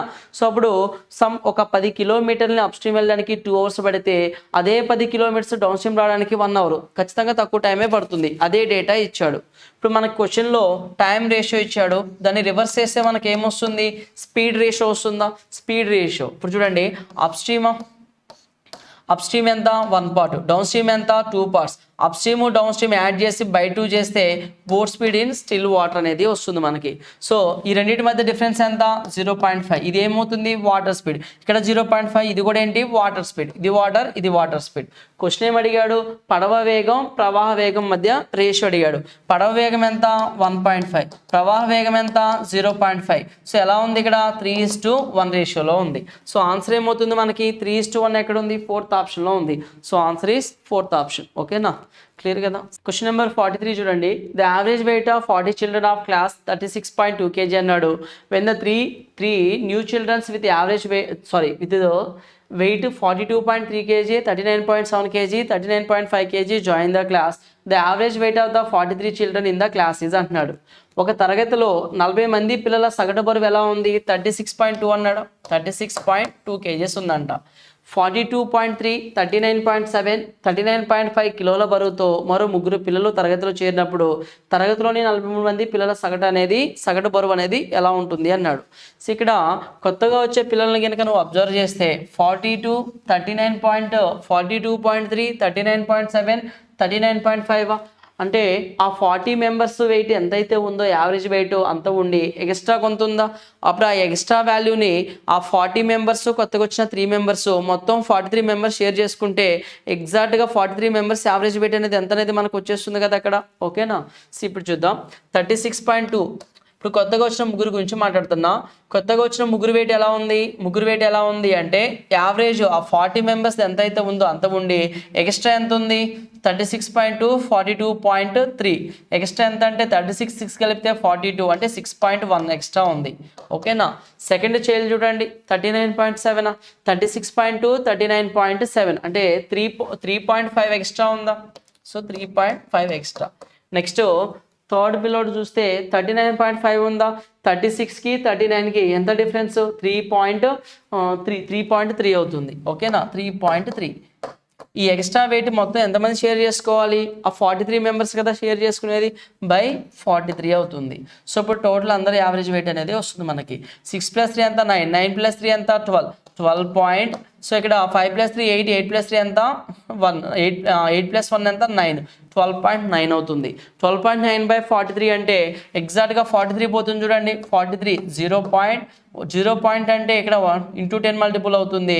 43 4 3s are 12, 3 3s are 9 అంటే 0.3 టైమ్స్ అనేది పోతుంది. ఓకేనా? సో ఇక్కడ 36.2కి 0.3 యాడ్ చేస్తే 36.5 అవుతుంది. సో ఆన్సర్ ఏంటి మనకి ఇక్కడ? సెకండ్ ఆప్షన్ అనేది correct answer. So total class 43 members యొక్క యావరేజ్ వెయిట్ ఎంత ఉంటుంది అంటే 36.5 kgs అనేది ఉంటుంది. ఓకేనా? So the next question 44.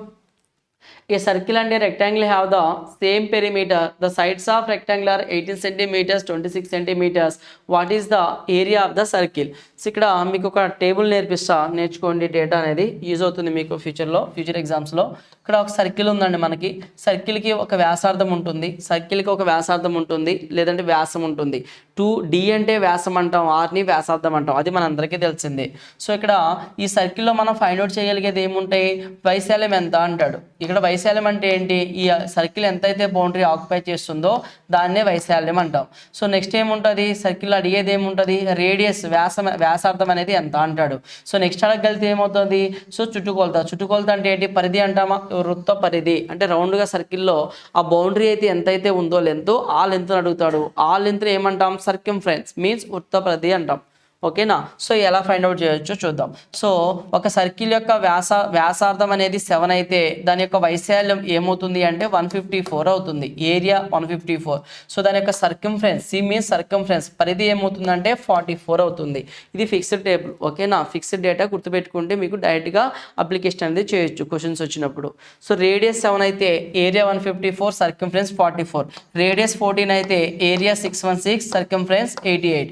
Radius 21 అయితే ఏరియా 1386, 132 అవుతుంది. సో రేడియస్ 28 అయితే 2464 ఇక్కడ ఏమవుతుందంటే 176 అవుతుంది. రేడియస్ 35 అయితే 3850 220 అవుతుంది ఇక్కడ. ఓకేనా? సో నెక్స్ట్ 42 అయితే రేడియస్ కనుక 42 అయితే ఇక్కడ 5544, ఏరియా 5544, ఇది వచ్చేసరికి 264 అవుతుంది. ఇది ఫిక్స్డ్ టేబుల్. ఈ డేటాను మీకు గుర్తుపెట్టుకోగలిగారు అంటే ఒకసారి కదా చదివేది, మీరు గుర్తుపెట్టుకుంటే మీకు ఫ్యూచర్ ఎగ్జామ్స్లో అంటే మన గ్రాండ్ టెస్ట్లు జరుగుతున్నాయి కదా, వాటిలో యూజ్ అవుతాయి. నెక్స్ట్ మీకు ఎలా అప్లై చేయాలో చూద్దాం. సో రేడియస్ 7 అయితే ఒక సర్కిల్ యొక్క వ్యాసార్థం 7 అయితే వైశాల్యం ఎంత? 154, సర్కంఫరెన్స్ ఎంత? 44. 7 1s are 7 2s are 7 3s are 7 4s are 7 5s are 7 6s are 44 1s are 44 2s are 44 3s are 44 4s are 44 5s are 44 6s are. So ఈ ఫస్ట్ టర్మ్స్ లాస్ట్ టర్మ్స్ ఈజీయే. So middle terms కొంచెం గుర్తుపెట్టుకోవాలి. 154 radius 7 అయితే circle area 154, radius 14 అయితే circle area 616, radius 21 అయితే circle area 1386, radius 28 అయితే circle area 2464, radius 35 అయితే circle area 3850, radius 42 అయితే సర్కిల్ ఏరియా 5544. క్వశ్చన్ ఏం అడుగుతాడంటే మనకి ఒక సర్కిల్ యొక్క వ్యాసార్థం 264 అయితే దాని యొక్క రేడియస్, ఒక సర్కిల్ యొక్క చుట్టుకొలత 264 అయితే దాని వ్యాసార్థం ఎంత? 264 అంటే వ్యాసార్థం ఏమని చెప్పొచ్చు మనం డైరెక్ట్గా 42. ఎప్పుడు అది ఆ టేబుల్ మనకి మైండ్లో నోటెడ్ ఉంటే మీరు డైరెక్ట్గా తీసుకోవచ్చు. 2πr ఫైండ్ అవుట్ చేసి R వాల్యూ ఫైండ్ అవుట్ చేయకుండా నువ్వు డైరెక్ట్గా ఆన్సర్ చెప్పేయచ్చు. అలాగే ఒక సర్కిల్ యొక్క ఏరియా 1386 అయితే దాని యొక్క వృత్త పరిధి ఎంత అని అడుగుతాడు. వృత్త పరిధి ఎంత? చూడండి 1386 ఏరియా ఉన్నప్పుడు వృత్త పరిధి ఎంత వస్తుంది? 32 వస్తుంది. వ్యాసార్థం ఎంత వస్తుంది? 21 వస్తుంది. పాయింట్ అర్థమవుతుందా? టేబుల్ యొక్క అడ్వాంటేజ్. దాని ఇలా మీరు అప్లికేషన్ చేయగలుగుతారు. ఆ టేబుల్ నోట్ చేసుకొని నీట్గా ప్రిపేర్ అవ్వండి. సో ఎక్కడైనా సరే మీకు రేడియస్ 7 14 21 28 35 42 లేదంటే సర్కంఫరెన్స్ అలాగా ఏరియాస్ ఇలా వస్తే మీరు డైరెక్ట్గా మీరు అప్లికేషన్ అనేది చేయొచ్చు అక్కడ. ఓకేనా? సో ఇప్పుడు ఈ క్వశ్చన్లో దాన్ని ఎలా అప్లై చేయొచ్చు, ఏ అప్లికేషన్ అంటే ఆ డేటాని మనం ఎలా యూస్ చేయొచ్చు అనేది ఇప్పుడు చూద్దాం. మీకు క్లియర్గా చూపిస్తా చూడండి. ఒక వృత్తం మరియు దీర్ఘ చతురస్రం ఒకే చుట్టుకొలతను కలిగి ఉందన్నాడు. వృత్తం మరియు దీర్ఘ చతురస్రం చుట్టుకొలత ఎంత? 2 × l+b నా? 2 × l+b = 2πr అని చెప్పొచ్చా? దీర్ఘ చతురస్రం యొక్క భుజాలు 18 సెంటీమీటర్స్ 26 సెంటీమీటర్స్. అంటే ఇక్కడ వృత్తం యొక్క చుట్టుకొలత అంటే 2πr. అది దేనికి ఈక్వల్ అవుతుంది? దీర్ఘ చతురస్రం యొక్క చుట్టుకొలతకి ఈక్వల్ అవుతుంది. 2 × l+b నా? 20 + 10 30 38 44 అవుతుంది. 2 × 44. సో ఇక్కడ 2πr = 2 × 44. ఇప్పుడు చెప్పండి నాకు 2πr అంటే ఏంటి? 2πr అంటే ఏంటి? వృత్తం యొక్క వృత్త పరిధి అవుతుంది. సో ఎంత వచ్చింది? 2 × 44 అంటే 88 వచ్చిందా? వృత్తం యొక్క వృత్త పరిధి 88 అయితే క్వశ్చన్ ఏమి అడిగాడు మనకి? వృత్తం యొక్క వైశాల్యమే కదా. ఈ డేటా అంతా నా మైండ్లో నోట్ అయ్యి ఉంది. ఈ డేటా అంతా నేను నేర్చుకున్నా, నేను నోట్ చేసుకున్నా మైండ్లో. ఓకేనా? ఇప్పుడు నా ఆన్సర్ చూడండి ఎలా చెప్తానో. ఒక వృత్తం యొక్క వృత్త పరిధి 88 అయితే చూడండి, వృత్తం యొక్క వృత్త పరిధి సర్క్యులర్స్ 88 అయితే దాని వైశాల్యం ఏమవ్వాలి అప్పుడు? 616. సో డైరెక్ట్గా నువ్వు ఏం చెప్పవచ్చు? 616 అనుకుంటే సరిపోతుందా? పాయింట్ అర్థమవుతుందా? సో ఆ టేబుల్ అడ్వాంటేజ్, ఆ టేబుల్ వస్తే మీకు చాలా వాటికి హెల్ప్ అవుతుంది ఇది క్యాలిక్యులేషన్లో. సో ఏరియా 616 ఇచ్చిన ఆప్షన్లో 616 ఉందా అంటే లేదు. సో ఆన్సర్ ఏమని చెప్పొచ్చు? నన్ ఆఫ్ దీస్ అనేది కరెక్ట్ ఆన్సర్. ఇక్కడ చూడండి ఆప్షన్స్. 88 ఏంటి? అక్కడ ఉన్న వాల్యూ వృత్తపరిధి వాల్యూనా? సో 154 అంటే ఏంటి? ఇక్కడ ఉన్న ఏరియా వాల్యూనా? పాయింట్ అర్థమవుతుందా?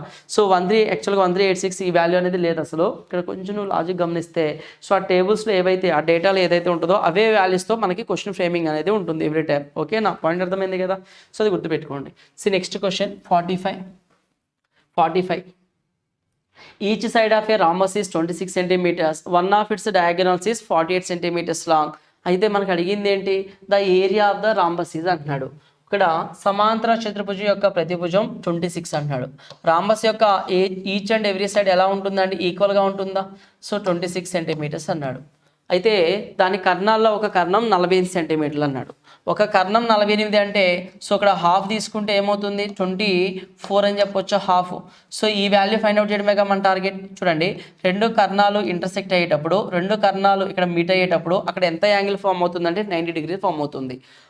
అంటే ఈ ట్రయాంగిల్ ఏమని చెప్పొచ్చు మనం? రైట్ యాంగిల్ ట్రయాంగిల్గా చెప్తాం. అప్పుడు ఈ ట్రిప్లెట్స్ ఫామ్ అవుతాయి చూడండి. 13 2 = 26, అలాగే 12 2 = 24. సో 13 12 ఏ ట్రిప్లెట్లో ఉంటాయి? 5 5 12 13. అప్పుడు ఇక్కడ 5 2 = 10 అవుతుందా?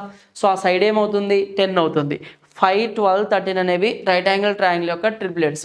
సో ఇప్పుడు ఇది 5 2 ఇది 10 అయితే ఇది కూడా 10 అంటే టోటల్ 20.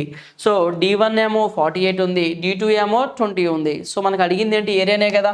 ఏరియా రాంబస్ యొక్క వైశాల్యం అంటే half D1 D2 so D1 ఏమో ఒక D1 48, D2 20. సో 2 అనేది 10 టైమ్స్ పోతుంది. 48 × 10 ఎంత?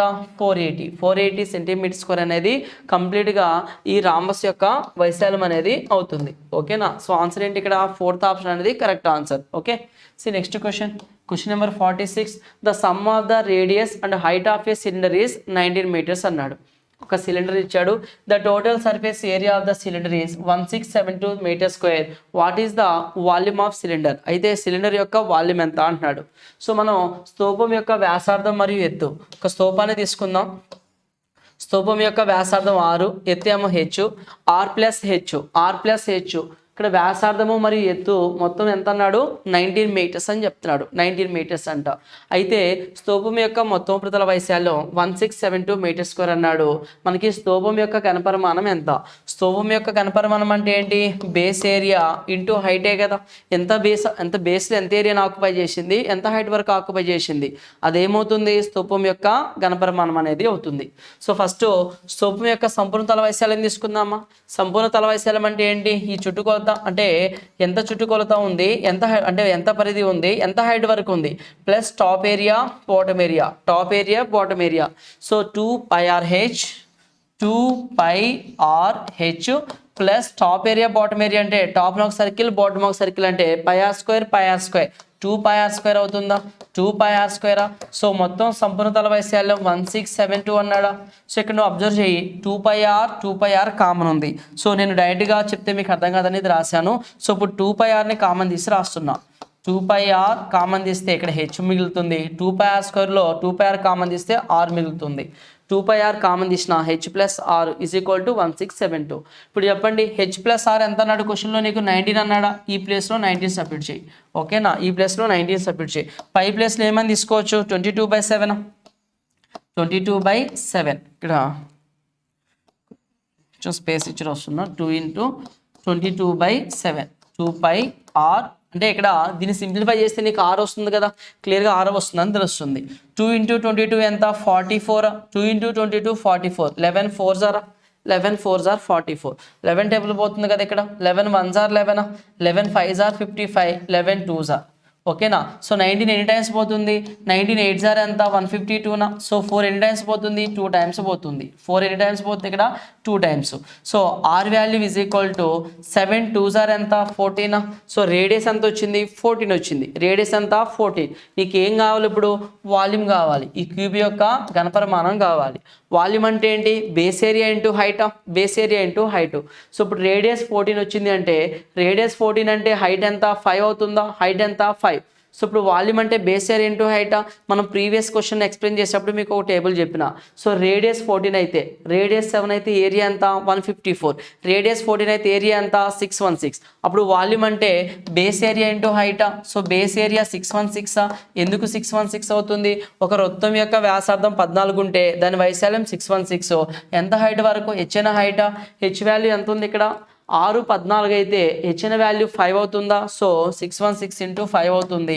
ఓకేనా, 16 5s are 80, 6 5s are 30, 3080 అనేది ఆ స్తూపం యొక్క ఘనపరిమాణం అవుతుంది. సో ఆన్సర్ ఏంటి ఇక్కడ, ఫస్ట్ ఆప్షన్. చూసారా ఆ టేబుల్ ఇక్కడ మనకి ఎంత యూస్ అయిందో, పాయింట్ అర్థమవుతుందా. క్వశ్చన్ క్యాలిక్యులేషన్ అయితే మనకి ఈజీ చేస్తుంది ఆ టేబుల్ అనేది.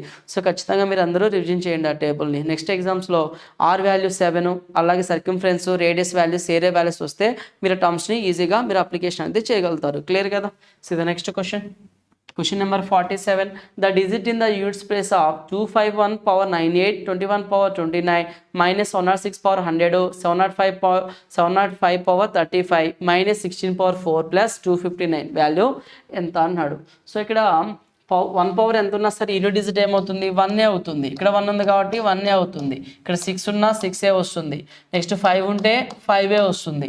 ఓకేనా, 6 ఉంటే 6 వస్తుంది. నెక్స్ట్ ఇక్కడ 259 యూనిట్ డిజిట్ 9 ఉంది కాబట్టి ఇక్కడ 9 వస్తుంది. ఒకట్ల స్థానంలో ఇంకే అన్నాడు కదా. సో దీన్ని సింప్లిఫై చేయండి. 6 + 6 12. సో 9 ఇక్కడ 9 + 11 11 12. ఇక్కడ 9 + 2 11, 11 + 5 ఎంత, 11 + 5 16. 16లోంచి 12 పోతే మిగిలేది ఎంత, 4. సో అప్పుడు యూనిట్ డిజిట్ ఎంత వస్తుంది, 4 అవుతుంది. సో ఆన్సర్ ఏంటి, సెకండ్ ఆప్షన్ అనేది correct answer. See the next question 48. Find the simplified value of the given expression. ఒక సింప్లిఫైడ్ వాల్యూ ఇచ్చాడు, దాన్ని ఫైండ్ అవుట్ చేయమని చెప్తున్నాడు. సో ఇక్కడ 6 ఆఫ్ 7 అంటే 6 × 7, 6 7s are ఎంత 42, మైనస్ 484/4. 4తో మల్టిపుల్ 4తో డివైడ్ చేయి. 4 1s are 4 2s are 4 1s are 121 plus 70² అంటే ఎంత 289. 17² అంటే ఎంత 289 మైనస్ 7.25. 7.25 అంటే 7 1/4 అని రాయొచ్చు. 7.25ని 7 1/4గా రాస్తాం. సో ఇక్కడ 16 7s are ఎంత 112, 4 4s are ఎంత 16, 112 4 టైమ్స్ పోతుందా, 112 + 4 ఎంత 116 మైనస్ 116 అవుతుంది. సో నెక్స్ట్ ఇక్కడ 6² వాల్యూ ఎంత 36. ఇప్పుడు చూడండి 121 116 200 237. ఈ రెండు యాడ్ చేస్తే మైనస్ 237 వస్తుంది. నెక్స్ట్ ఇక్కడ పాజిటివ్ వాల్యూస్ చూడండి. సో మైనస్ 237 289లో పోతే ఎంత వస్తుందో చూద్దాం. ఎందుకంటే ఇది రాయొద్దు, డైరెక్ట్గా ఇక్కడ తీసేద్దాం. చూడండి 237లోంచి 289లోంచి 237 పోతే, సో 37 పోతే మిగిలేది ఎంత 50. 37 అంటే 9లో 7 పోతే 252 మిగులుతుంది. ఓకేనా, 52 పాజిటివ్ వాల్యూ. 42 52 36.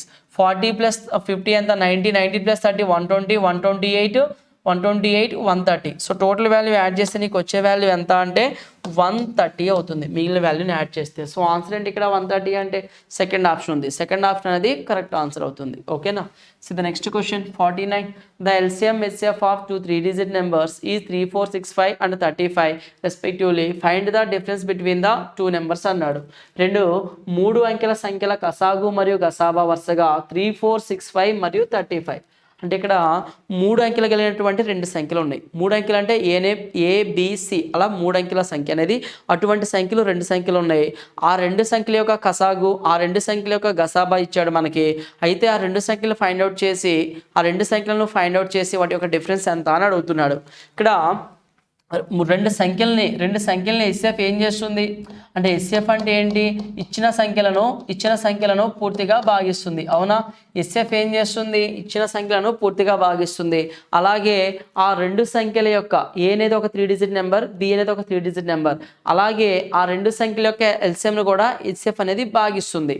అంటే మనం ఏమని చెప్పొచ్చు అంటే అక్కడ హెచ్సిఎఫ్ ఎంత 35, 3465లో కూడా నీకు 35 మల్టిపుల్ ఉంటుంది. 2 సంఖ్యల యొక్క హెచ్సిఎఫ్ 35 అంటే ఆ ఎల్సిఎంను కూడా అంటే 35 ఏం చేస్తుంది, ఇచ్చిన 2 సంఖ్యలను భాగిస్తున్నట్టే ఆ 2 సంఖ్యల యొక్క ఎల్సిఎంను కూడా భాగిస్తుంది. అంటే ఇందులో ఖచ్చితంగా మనకి 35 మల్టిపుల్ ఉంటుంది. సో 35 ఇంటూ చూద్దాం ఆ 35 మల్టిపుల్ ఎంత వస్తుందో. ఫస్ట్ 11 మల్టిపుల్ తెలిసిపోతుందా మనకి అక్కడ. 11 into 11 3s are 11 1s are 11 5s are 9 పోతుంది అక్కడ. 9 3s are 27 9 5s are చూడండి 35 మల్టిపుల్ వచ్చిందా. 35 ఇంటూ 9 ఇంటూ 11గా రాయొచ్చు మనం 3465ని. ఇప్పుడు 35 ఇంటూ 9 ఇంటూ 11 ఓకేనా. సో ఏంటిది, మనకు ఒక కాన్సెప్ట్ ఉంది. 2 నెంబర్ల యొక్క ప్రోడక్ట్ అనేది ఆ 2 నెంబర్స్ యొక్క ఎల్సిఎంకి ఓకేనా, అలాగే ఆ 2 నెంబర్స్ యొక్క హెచ్సిఎఫ్ ప్రోడక్ట్కి ఈక్వల్ అవుతుంది అని మన బేసిక్ పాయింట్ తెలుసు కదా అందరికీ. A into B is equal to LCM into HCF of A B. So HCF ఏమో 35 ఉంది, ఎల్సిఎంని హెచ్సిఎఫ్ డివైడ్ చేస్తుంది కాబట్టి ఈ ఎల్సిఎంలో 35 మల్టిపుల్ ఉంది కాబట్టి దాన్ని ఇలా రాస్తున్నా. అది 3 డిజిట్ నెంబర్ కావాలి. ఇప్పుడు ఈ రెండింటిలో కాంబినేషన్ 35 మల్టిపుల్ తీసుకున్నామంటే మనకి ఎగ్జాక్ట్గా 2 నెంబర్స్ ఏ కామా బీలు అనేవి ఏంటో తెలిసిపోతుంది. పాయింట్ అర్థమైందా. చూడండి ఇప్పుడు ఏం చెప్పినాం, ఆ 2 నెంబర్స్ని ఎస్ఎఫ్ అనేది డివైడ్ చేస్తుందని చెప్పినామా. సో ఆ 2 నెంబర్స్ 9 11 మధ్య డిఫరెన్స్ తక్కువే ఉంది కాబట్టి ఒకసారి 35తో 9ని ఒకసారి 35తో 11 మల్టిపుల్ చేస్తే చూడండి ఆ 2 సంఖ్యలు 9 11 అనుకుంటే 35 ఇంటూ 9 3 డిజిట్ నెంబర్ వస్తుంది. 35 ఇంటూ 11 3 డిజిట్ నెంబర్ వస్తుంది. ఆ 2 సంఖ్యలు 35తో డివైడ్ అవుతున్నాయి, 3 డిజిట్ నెంబర్స్ వచ్చినాయి. సో ఎగ్జాక్ట్ నెంబర్స్ ఏమవుతాయి అంటే ఇంకా అవే అయిపోతాయి exact numbers. So 35 into 9 35 into 11 difference రెండిట్లో 35 కామన్ ఉంది కాబట్టి 35 కామన్ది. 11కి 9కి డిఫరెన్స్ ఎంత 2 అవుతుందా. 35 ఇంటూ 2 ఎంత 70. ఆ 2 నెంబర్స్ యొక్క డిఫరెన్స్ ఎంత అంటే 70. ఓకేనా. See the next question number 50. A letter is picked at random from the word detachment, what is the probability that it is a vowel అన్నాడు. సో ఇక్కడ క్వశ్చన్ ఏమి అడిగిందంటే మనకి డిటాచ్మెంట్ అనే పదం నుండి ఒక అక్షరాన్ని యాదృచ్ఛికంగా ఎంపిక చేయబడింది, అది అచ్చు అయ్యే సంభావ్యత ఎంత అన్నాడు. సో ఇక్కడ ఆ లెటర్స్లోంచి ఒక లెటర్ని తీస్తే అది అచ్చు అవ్వాలి, అచ్చు అయ్యే విధంగా ప్రాబిలిటీ ఏంటి అంటున్నాడు. ఇక్కడ మొత్తం ఎన్ని అచ్చులు ఉన్నాయి, ఈ ఏ నెక్స్ట్ ఈ మొత్తం ఎన్ని ఉన్నాయి 1 2 3 ఉన్నాయి. 3 అచ్చులు ఉన్నాయి అవునా. ఈ ఉంది, ఏ ఉంది, ఈ ఉంది. 3 అచ్చులు అంటే 3లోంచి వాటిని పిక్ చేయగలుగుతామా. సో తీసే ఒకటి కూడా అచ్చు అవ్వాలి అంటే 3 పాసిబుల్ వేస్ ఉన్నాయి. 3లోంచి ఒకటి పిక్ చేయగలుగుతాం 3C1. ఇది మనకి favourable outcome. Total possible outcomes ఎన్ని 1 2 3 4 5 6 7 8 9 10 మొత్తం ఎన్ని ఉన్నాయి 10 ఉన్నాయి. 10లోంచి నువ్వు ఒకటి తీస్తున్నావు. 10లోంచి ఒకటి తీయడం అనేది టోటల్ పాసిబుల్ అవుట్కమ్. ఫేవరబుల్గా అచ్చులోంచి మాత్రమే కావాలి కాబట్టి 3C1. సో ఆన్సర్ ఏమవుతుంది 3/10 అవుతుంది. సో ఇచ్చిన ఆప్షన్లో 3/10 ఎక్కడ ఉంది మనకి ఫస్ట్ ఆప్షన్లో ఉంది. సో ఆన్సర్ ఏమని చెప్పొచ్చు ఫస్ట్ ఆప్షన్ అనేది కరెక్ట్ ఆన్సర్ అవుతుంది. ఓకేనా, క్లియర్ కదా.